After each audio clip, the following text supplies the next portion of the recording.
আজকে আমরা সূরা হুমাজার দুটি আয়াত নিয়ে কথা বলবো। আউযু বিল্লাহি মিনাশ শাইতানির রাজিম, বিসমিল্লাহির রহমানির রহিম।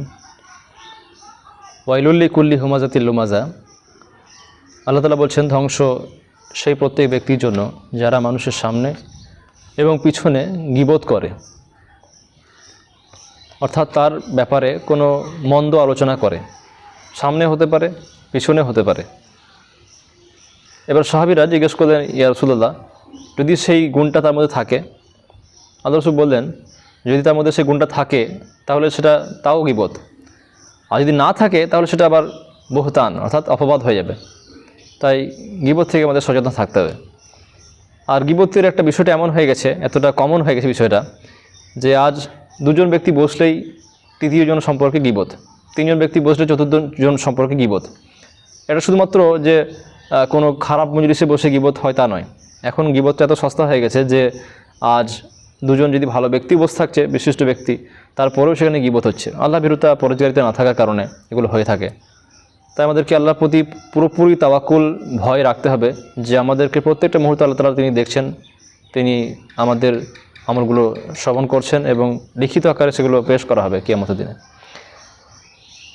যদি আমরা গীবত থেকে বেঁচে থাকি তাহলে একটা সুবিধা রয়েছে, যে আল্লাহ রাসূল তিনি বলেছেন যে যদি কোনো ব্যক্তি কোনো মুসলিম ভাইয়ের দোষ ত্রুটি গোপন করে রাখে, তাহলে সেই কঠিন কিয়ামতের দিনে আল্লাহ তাআলা তার দোষ ত্রুটি গোপন করবেন।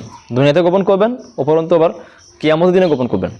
আর যদি বান্দা উল্টোটা করে, যদি কোনো মানুষের দোষ ত্রুটি খোঁজাখুঁজি করে, সন্ধান করে, তাহলে আল্লাহ তাআলা স্বয়ং সেই ব্যক্তির দোষ ত্রুটি খুঁজতে লাগবেন। আর আল্লাহ তাআলা যা দোষ ত্রুটি খুঁজবেন সেই ব্যক্তিকে কে বাঁচাবে? সেই ব্যক্তি নিজের গৃহে, নিজের ঘরে সে অপমানিত হবে, লাঞ্ছিত হবে। কতটা ভয়াবহ জিনিস। এরপরে তারা বলছেন আল্লাযী জামা মালা ওয়াদাদা, এবং ধ্বংস সেই ব্যক্তির জন্য যে ব্যক্তি নিজের মাল সম্পদগুলোকে জমা করে এবং গণনা করে। অর্থাৎ সেই মাল সম্পদ কতটা বাড়লো, আবার তারপরে বাড়ার পর আরও বেশি বাড়লো। চক্রবৃদ্ধি আকারে সুদের একটা বাড়ার কৌশল রয়েছে। জাকাত না দিয়ে, দান মানে না করে, মানুষের সম্পত্তি যে হক সেগুলো পূরণ না করে ধন সম্পত্তিকে বাড়ানোর যে মানুষের একটা মেন্টালিটি রয়েছে, চাহিদা রয়েছে, সেই মানসিকতা মানুষগুলোকে বলা হয়েছে। ধন সম্পত্তি বাড়াতে ক্ষতি নেই, তবে ধন সম্পত্তি বাড়াতে গিয়ে সেই মাল যেন পবিত্র রাখতে হবে, সেখান থেকে জাকাত প্রদান করতে হবে, এতিম মিসকিনদের হকগুলো বের করতে হবে, এবং সাধারণ দান যেগুলো সামর্থ্য অনুযায়ী করতে হবে। তো এই দুই প্রকার ব্যক্তি থেকে হতে আমাদেরকে সচেতন হতে হবে, যেন আমরা ওই দুই প্রকার ব্যক্তির মধ্যে না হয়ে যাই, যেন পরনিন্দা পরচর্চা গীবতকারীর মধ্যে না হয়ে যায়।